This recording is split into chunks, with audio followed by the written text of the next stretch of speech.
President Obama has backed a bill proposal by a bipartisan group of senators to reform the nation's immigration policy, which is good news for many Chinese in the U.S.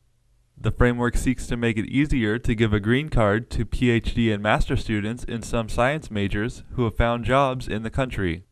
Under the proposals, illegal aliens would have to pay a fine but could still hold out hopes of getting a green card if they had no serious criminal record.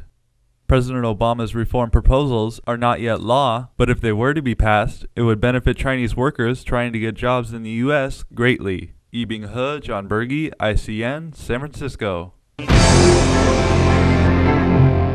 The U.S. Navy angered environmental groups earlier this month when the USS Guardian ran aground in a protected marine area near the Philippines. The ship still has not been removed due to the delicate reef area it is trapped in and bad weather covering the region. A salvage team has removed 15,000 gallons of fuel from the vessel to prevent spillage and more damage being caused to the reef. The reef, known as Tubataha, is a UNESCO World Heritage Site treasured for its rich biodiversity. The U.S. could be held liable for the equivalent of nearly $1 million in damage to the reef. An investigation is being made into why the ship ran aground in the first place. Yibing He, John Berge, ICN, San Francisco.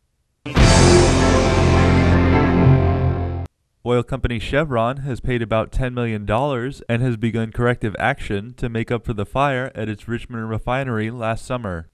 The California-based corporation has paid the money in connection to nearly 24,000 claims from residents in compensation to area hospitals and local government agencies in Richmond and Contra Costa County, according to a report filed by the Contra Costa County Health Services Department on Monday.